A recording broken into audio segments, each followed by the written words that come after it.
and welcome back to another video. Hello everyone and welcome back to my तो title तो आपने पढ़ लिया होगा वीडियो का। This video will be a story time.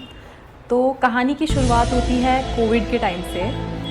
तो कोविड के टाइम पे जब लॉकडाउन लगा था ना, तो I was in my I think second year of college. उस टाइम बहुत मज़े आ रहे थे कि सब घर पे थे, घर से ऑनलाइन क्लासेस हो रही थी, घर का खाना मिलता था अच्छा, घर वालों के साथ टाइम स्पेंड करने को मिलता था, तो सब कुछ अच्छा चल रहा था। ऐसा टाइम आया कि मेरे को फेस पे कुछ नोटिस होने लगा। चिन की साइड पे हल्के हल्के हेयर आ रहे थे। पता यहाँ पे भी हल्के फुल्के आते होंगे, मतलब वो हार्ड बाल आते थे, यहाँ पे सॉफ्ट बाल नहीं आते थे। मेरी मम्मी के भी कुछ ऐसा फेस पे बाल नहीं है, उनके तो हाथ पैरों में भी बाल नहीं है। मेरी मम्मी के पूरे चिकने हाथ पैर है। फैमिली में किसी के भी ऐसा नहीं है, तो मेरा ऐसा क्यों है? क्योंकि इतना ज़्यादा वो आने लगे थे कि मुझे वैक्सिंग करनी पड़ी। तो मैं वैक्सिंग करती थी और देखा 2 दिन बाद वापस आ जा रहे हैं बाल। हर दूसरे दिन मेरी वैक्सिंग होती थी, और वैक्सिंग से क्या हो रहा था, या तो मेरे को बर्न आ जा रहा था, या फिर मेरे को इनग्रोन हेयर हो जा रहे थे और दाग धब्बे हो जा रहे थे। तो वैक्सिंग और ज़्यादा उस सिचुएशन को वर्स कर रहा था। ये अच्छी बात है कि लॉकडाउन के टाइम पे सब मास्क पहन के घूमते थे, तो ये था कि मास्क पहनो तो वो ढक जाता था, कोई देख नहीं पाता था। लेकिन स्टिल आई वॉज लाइक थोड़ा सा मुझे इनसिक्योर फील होता था कि किसी लड़की के यहाँ पे बाल नहीं होते और मेरे हैं, और मुझे थोड़ा अजीब सा लगता था यार कि कुछ खराबी है क्या, कुछ प्रॉब्लम है क्या। उस टाइम पे तो ऐसा कुछ था भी नहीं, मतलब ना मुझे कोई स्ट्रेस था किसी बात का। इनफैक्ट लाइफ बहुत अच्छी चल रही थी कोविड के टाइम पे। कितनी अच्छी लाइफ थी, घर पे रहो, मस्त बिंज वॉच करो शोज़, और का खाना खाओ। ऐसा भी नहीं कि मैं कुछ बाहर का जंक फूड खा रही थी, सब कुछ तो बंद था बाहर से। मम्मी अच्छा घर का खाना खिलाती थी, कोई स्ट्रेस नहीं था, किसी बात की कोई टेंशन। ऐसा क्यों हुआ मुझे उस टाइम पे एकदम से मेरे बाल आने लगे बहुत ज़्यादा चिन पे? हाथ पैर में तो मेरे थे, पर हाथ पैर में मैनेजेबल बाल थे जितने होते हैं लड़कियों के, जो कि नॉर्मल रेजर से या वैक्सिंग से चले जाते। लेकिन चिन वाला जो था थोड़ा मुझे प्रॉब्लम करता था, क्योंकि वो हर दूसरे दिन मेरे पोकी से बाल आते थे, स्पाइक्स जैसे, एकदम जैसे लड़कों के आते हैं वैसे, मतलब समझ रहे हो ना, एकदम हार्ड ब्लैक कलर। पास से देखोगे तो नोटिस हो जाते थे, ऐसे बाल आते थे। मैंने थोड़ा रिसर्च किया ऑनलाइन कि क्या इसका कोई अच्छा सोल्यूशन है क्या। मैंने देखा कि लड़कियों को जिनको बहुत सारे बाल आते हैं वो लोग कुछ ट्रीटमेंट्स करवाते हैं। क्योंकि आई वाज लाइक यार एक्ट्रेसेस लोग क्या करवाते होंगे, उनके तो कोई भी बाल नहीं होते हाथ पैरों में, ना उनके फेस में बाल होते तो चिकने होते, तो वो भी तो कोई ट्रीटमेंट कराते होंगे ना। तब मुझे पता चला कि आजकल लोग कराते हैं LHR। तो LHR का फुल फॉर्म होता है laser hair reduction. R stands for reduction not removal. एक होता है LHR, और कुछ लोग इलेक्ट्रोलिसिस करके भी कुछ होता है, उस पर भी कुछ लोग बात कर रहे थे। मुझे पता चला LHR के बारे में, और कि लेज़र कुछ ट्रीटमेंट होता है और उससे बालों की हेयर ग्रोथ कम हो जाती है। मैंने कहा चलो मैं भी कराऊंगी। मैंने प्राइजेस चेक करे, ठीक है, ऑनलाइन, और मुझे पता चला यार LHR का स्टार्टिंग प्राइस ही लाइक 1 लाख से स्टार्ट होता है। वो भी अगर आप कुछ पार्ट्स कराओगे, फुल बॉडी पार्ट्स तो आपको 2 लाख 3 लाख तक पड़ेगा। तो ये मैंने इंटरनेट पे देखा, तो आई वाज़ लाइक यार इतने पैसे तो मेरे पास है नहीं अभी, क्योंकि मैं तो अभी कॉलेज में हूँ ना, मैं अभी कोई जॉब कर रही हूँ, और घर वालों से मैं मांग नहीं सकती। क्यों मांगूँ, मेरे को खुद कमाने होंगे, राइट। तो और घर वालों ने बोला तो तुझे जो कराना है करा, लेकिन खुद के पैसों से करना। आप मानोगे नहीं ये बात, जो मेरा फर्स्ट जॉब का मोटिवेशन था ना, वो यही था। मतलब मैं पढ़ रही थी, मैं तैयारी कर रही थी जॉब लेने के लिए, ताकि मैं जॉब करूं और थोड़ा पैसा सेव करके LHR कराऊं। तो LHR was like a motivation for my first job. और लकीली मुझे जब मैं अपने फाइनल ईयर में थी कॉलेज में, तो मुझे एक जॉब मिल गई थी अच्छी खासी, जो कि बैंगलोर थी। मेरे को रिलोकेट करना पड़ा, तो मैं घर से दूर आ गई बैंगलोर। अब बैंगलोर आई तो मैंने जॉब किया कुछ टाइम, मैंने पैसे वगैरह सेव कर लिए, और फिर मैंने यहाँ पे देखा कि यहाँ पे कौन कौन से क्लिनिक्स है। अगर आप बैंगलोर में रहते हो तो आपको पता होगा कि बैंगलोर कितना एक्सपेंसिव है। मतलब एक्सपेंसिव है, उतना भी ज़्यादा एक्सपेंसिव नहीं है जितना मुंबई है, लेकिन still Bangalore is expensive. But यहाँ पे आपको अच्छी क्वालिटी ऑफ लाइफ मिलेगा, और यहाँ पे आपको हर चीज़ बेस्ट मिलेगी, फूड से लेके मेडिकल ट्रीटमेंट से लेके कम्यूट से लेके एवरीथिंग इज़ नाइस। जो कि हमारे पहाड़ों में आई डोंट थिंक हम अपने डॉक्टर्स को इतना ट्रस्ट कर पाएंगे। मैं तो नहीं कर सकती, क्योंकि मेरे साथ कुछ ऐसे इंसिडेंट्स हुए हैं। लेकिन यहाँ पे आपको पैसा आपका लगेगा, लेकिन आपको हर चीज़ बेस्ट मिलेगी। रेडिट वगैरह पे, इंटरनेट पे सर्च किया कौन से क्लिनिक्स हैं जहाँ पे मैं LHR करा सकती हूँ। टॉप 2 मैंने निकाले थे नाम। उसमें से एक था Oliva skin and hair clinic, और दूसरा वाला था Cosmoderma hair and skin clinic. जो भी पोस्ट पढ़ी मैंने, उसमें लोग इन्हीं दोनों के बारे में बात कर रहे थे।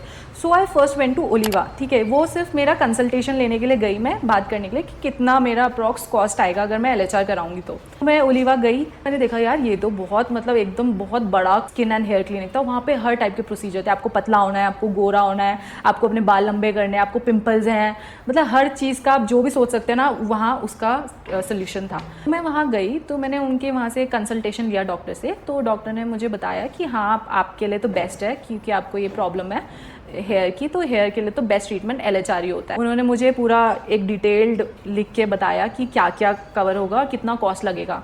उन्होंने फुल बॉडी का बताया तो अराउंड 3-4 लाख लग रहे थे।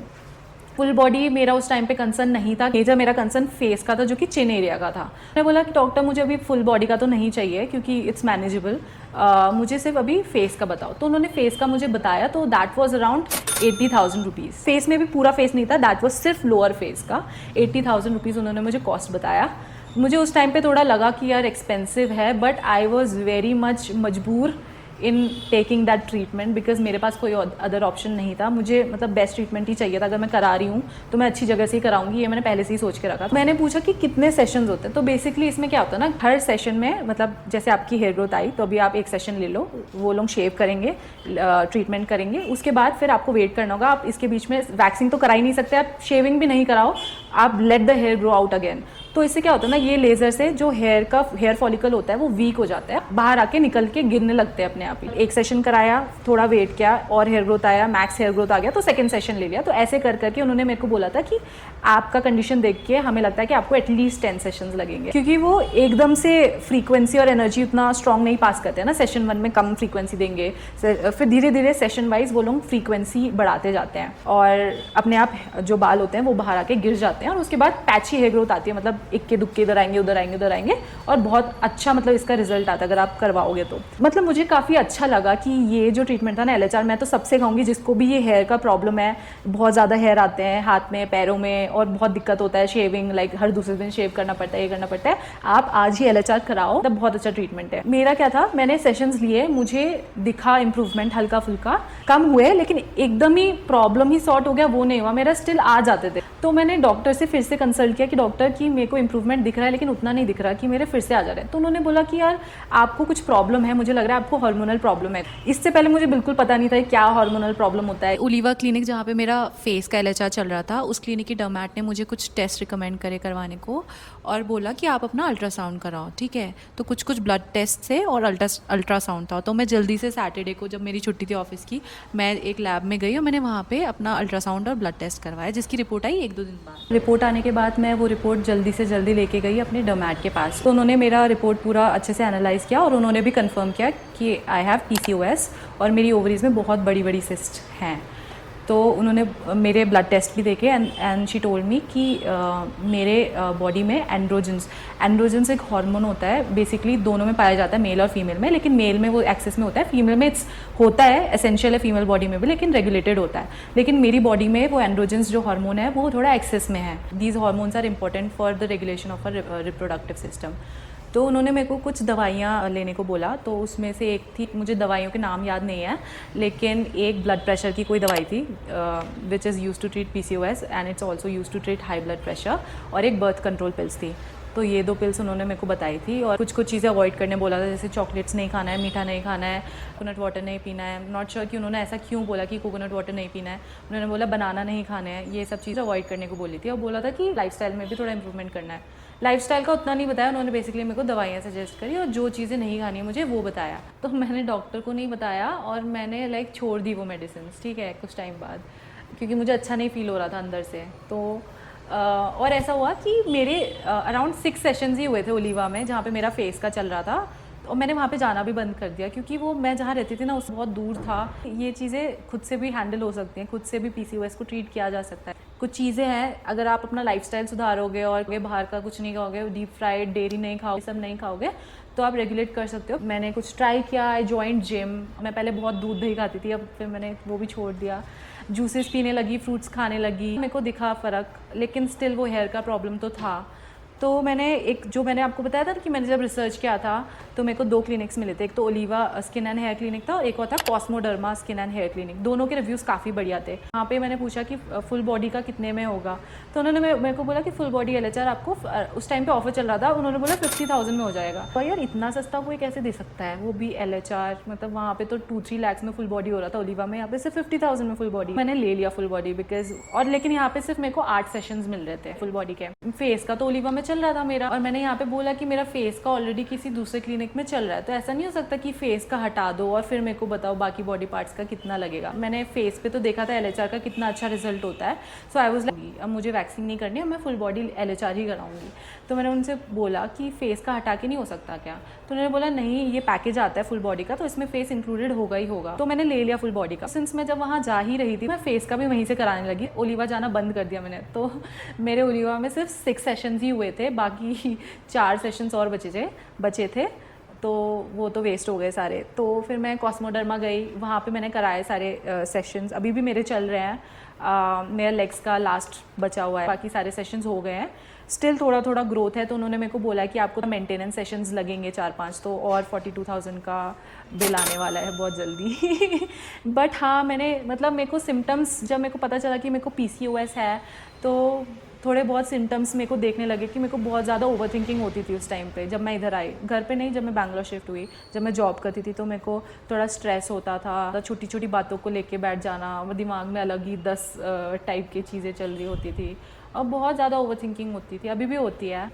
सबसे बड़ा यही, लोग क्या सोचेंगे, लोग क्या कहेंगे, सबसे बड़ा स्ट्रेस लोगों ने ही दिया था मुझे। हाँ, और एक चीज़ मैं बताती हूँ आपको, मेरे को आज तक कभी पिंपल्स नहीं हुए। इवन मेरी कज़न सिस्टर्स भी बोलती थी यार तेरे फेस में तो कभी पिंपल्स ही नहीं होते, तू तो कितनी लकी है। अब जब से मेरे को PCOS, मुझे पता चला मेरे को PCOS है और ये सब होने लगा, जब मेरे हार्मोन्स इम्बैलेंस होने लगे, तो अभी मेरे को ना रैंडमली ब्रेकआउट हो जाता है, और इतना गंदा ब्रेकआउट होता है। और मज़े की बात, इस साइड अगर आप देखोगे ना, लेफ्ट साइड ऑफ फेस मेरे एक भी पिंपल नहीं है, और राइट साइड देखोगे तो यहाँ पे आपको दिख रहा होगा एक रेड। और यहाँ के हेयर फॉल तो इतना बढ़ चुका है मेरे इतने अच्छे बाल होते थे, इतने मोटे बाल होते थे। अब बैंगलोर का पानी भी मैंने सुना है कि यहाँ का पानी हार्ड वाटर होता है, इवन मैं शावर फिल्टर लगाया हुआ है हार्ड वाटर के लिए, तो स्टिल मेरे को इतना हेयर फॉल होता है। मैं जहाँ जाती हूँ मेरे फ्लोर पे पूरे बाल होते हैं, और हेड वॉश के टाइम पे भी मेरे आधे बाल गिर जाते हैं, तो ये तो मुझे अभी भी प्रॉब्लम है। वेट गेन होने लगा है मुझे। I was like around 50 kgs, I am sorry my bad, I was 59 kgs, और अभी रिसेंटली मैंने 10 kgs वेट गेन कर लिया था 1-2 मंथ पहले, और मैं 69 की हो गई थी। पर अभी थोड़ा रेगुलेटेड है, तो अभी मैं 64 हूँ मैक्स, और मैं लाइक एक्सरसाइज वगैरह कर रही हूँ। मैंने खाना पीना थोड़ा कम कर दिया है। I don't do dinner, I only do breakfast and lunch, तो इससे थोड़ा वेट कंट्रोल में है। जिम जाती हूँ मैं, तो मेरी मसल्स भी आ रही हैं। हाँ, और मेरी बॉडी में डॉक्टर ने बोला था ना एंड्रोजेंस आपका ज़्यादा है, तो ये मेल हार्मोन होता है। इससे आपको बताऊँ, जिनको भी प्रॉब्लम होगा वो शायद रिलेट कर पाएंगे। तो जिम में ना लड़कियों को 5 kg डंबल्स उठाने में भी आफत आती है, और मेरे से इतनी इजीली 10 kg डंबल से मैं एक्सरसाइज कर लेती हूँ, एकदम हैवी वेट्स उठा लेती हूँ। तो ये एक पॉजिटिव चीज़ है मेल हार्मोन ज़्यादा होने का। थोड़ा नहीं, बहुत अफेक्ट करता है ये PCOS जो डिज़ीज़ है, लेकिन मैं ये बोलूँगी कि ऐसा नहीं है कि आप इसको हैंडल नहीं कर सकते, आप इसको बहुत अच्छे से कंट्रोल कर सकते हो विदाउट टेकिंग एनी मेडिकेशंस आप मत ही लो, वो और भी ज़्यादा आपको लाइक अफेक्ट करेगा फ्यूचर में। जो भी लड़कियां इन सब प्रॉब्लम से जूझ रही है, तो मैं ये बोलना चाहती हूँ कि आप लोग अलोन नहीं हो, ये बहुत कॉमन डिजीज़ है और बहुत सारी लड़कियों को होता है PCOS। इवन एक और चीज़ होती है PCOD, तो दोनों में थोड़ा सा डिफरेंस होता है। पर हाँ, आपकी तरफ बहुत सारी लड़कियाँ हैं, और ये मेरे को बाद में पता चला कि ये जो होता है ना, जो बाल आने लगते हैं चिन में, बहुत हार्ड और बॉडी पार्ट्स में भी आते हैं, तो ये एक मेडिकल कंडीशन होती है जिसको हेयर शूटिज्म। हाँ, कि आप you can work on your physique, you can work on your diet, you can work on your sleep and your lifestyle. It's not a big deal. I think ये video यहीं पे and करना चाहिए, और अगर आपको भी PCOS है तो कमेंट पे ज़रूर बताएं, और आपने कैसे ट्रीट कर रहे हो अपने PCOS को, ये भी बताएं। मिलते हैं आपको नेक्स्ट वीडियो में, बाय। और अगर आपको ऐसी टाइप की वीडियोज़ और चाहिए जहाँ पे आई शेयर माई एक्सपीरियंसेस, तो बताओ नेक्स्ट आपको किस प्रॉब्लम में बात करना है, आई विल टॉक।